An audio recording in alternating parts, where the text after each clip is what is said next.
بسم اللہ الرحمن الرحیم۔ السلام علیکم ورحمۃ اللہ وبرکاتہ۔ ہم نے اپنے ناظرین کے لیے سیرت النبی صلی اللہ علیہ وسلم کا سلسلہ شروع کر رکھا ہے، جس کی قسط نمبر 24 پیش خدمت ہے۔ حضرت حلیمہ رضی اللہ عنہا کا عظیم مقام ہے۔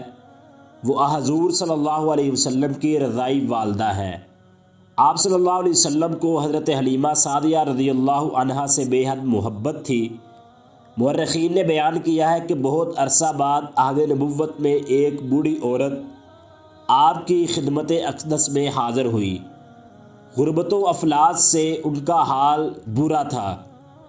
آپ نے فوراً پہچان لیا اور وفور شوق و محبت سے اپنی نشست سے اٹھے اور میری ماں کہہ کر ان سے لپٹ گئے۔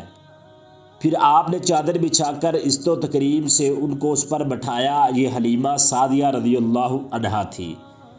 سیدہ حلیمہ سعدیہ رضی اللہ عنہا کے بارے میں یہ روایت بھی تاریخ میں منقول ہے کہ وہ حضور صلی اللہ علیہ وسلم کے دور جوانی میں سیدہ خدیجہ رضی اللہ عنہا کی موجودگی میں مکہ حاضر ہوئی تھی۔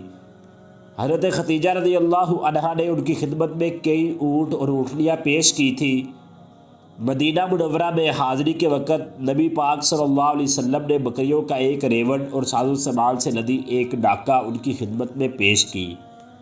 وہ انتہائی سے زیادہ اس بات پر شاداں و فرحاں تھی کہ ان کے رضائی بیٹے کو اللہ نے اس سے بھی بلند مقام عطا فرمایا تھا، جس کی دعائیں اور تمنائیں وہ کرتی تھی۔ اس کے علاوہ آپ صلی اللہ علیہ وسلم کو اپنی رضائی بہن سیدہ شیمہ رضی اللہ عنہا سے بہت انسیت تھی۔ آپ صلی اللہ علیہ وسلم کی شیر خوارگی کا زمانہ میں وہی آپ کو کھلایا کرتی تھی۔ سیدہ حلیمہ سعدیہ رضی اللہ عنہا نے 2 سال تک آپ صلی اللہ علیہ وسلم کو بڑی محبت سے دودھ پلایا اور آپ کی پرورش کی۔ آپ صلی اللہ علیہ وسلم کی نشو و نما دوسرے بچوں سے بہت اچھی تھی، اس لیے جسمانی اعتبار سے 2 سال کی عمر میں بھی آپ صلی اللہ علیہ وسلم 4 برس کے دکھائی دیتے تھے۔ 2 سال کی عمر تک حلیمہ سعدیہ رضی اللہ عنہا آپ کو سال میں 2 بار والدہ ماجدہ حضرت آمنہ سے ملانے لے جاتی اور پھر واپس لاتی۔ 2 سال بعد جب آپ صلی اللہ علیہ وسلم کو واپس مکہ لے جانے کا وقت آیا تو یہ امر حضرت حلیمہ رضی اللہ عنہا کے لیے بہت تکلیف کا باعث بن گیا، کیونکہ آپ صلی اللہ علیہ وسلم سے ان کو بے انتہا محبت تھی، جس کی وجہ سے آپ کی جدائی برداشت کرنا ان کے لیے کوئی آسان کام نہ تھا۔ حضرت حلیمہ رضی اللہ عنہا فرماتی ہے، جب 2 سال گزر جانے پر میں آپ کو لے کر حضرت آمنہ کے پاس مکہ پہنچی تو آپ کی جدائی کے غم میں میری آنکھوں سے بے تحاشا آنسو بہہ رہے تھے۔ یہ دیکھ کر حضرت آمنہ بولی، کیا تم اسے اپنے پاس کچھ اور وقت رکھنا چاہتی ہو؟ ان کی زبان سے یہ سن کر میں خوشی سے بحال ہو کر بولی، اگر آپ چند مہینے انہیں میرے پاس اور رہنے دیں تو آپ کی بڑی مہربانی ہوگی۔ میری اس درخواست پر حضرت آمنہ نے بخوشی مجھے اس کی اجازت دی۔ حضرت آمنہ کے اس فیصلے کی ایک بڑی اور غالباً اصل وجہ یہ تھی کہ ان دنوں میں مکہ میں وبا پھیلی ہوئی تھی۔ حضرت آمنہ نے آپ صلی اللہ علیہ وسلم کو مکہ میں ٹھہرانا مناسب نہ سمجھا اور واپس حضرت حلیمہ کے ساتھ گاؤں بھجوا دیا۔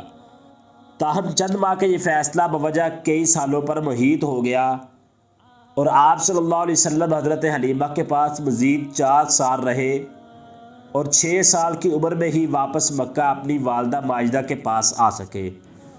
6 سال کا یہ عرصہ حضرت حلیمہ اور ان کے گھر کے لیے بے پناہ خیر و برکت کا سبب بنا رہا اور ان کا گھر سارے قبیلے کے لیے رشک کا باعث بن گیا۔ حضرت حلیمہ رضی اللہ عنہا نے جس محبت اور اپنائیت سے محمد عربی صلی اللہ علیہ وسلم کو پالا پوسا، وہ یادگار اور تاریخی حقیقت ہے۔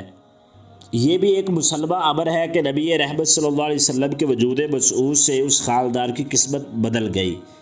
حضور صلی اللہ علیہ وسلم کے قیام بڑی سعادت کے دوران پورے علاقے اور قبیلے میں اس سعادت مند بچے کا تذکرہ زبان زد عام ہو گیا، کیونکہ برکات و انعامات کی بارش نے سبھی کو نہال کر دیا تھا۔ آپ کے اپنے خاندان میں واپس چلے جانے کے بعد بھی قبیلے اور بالخصوص حلیمہ سعدیہ رضی اللہ عنہا کے گھر میں آپ کا تذکرہ ہوتا رہتا تھا۔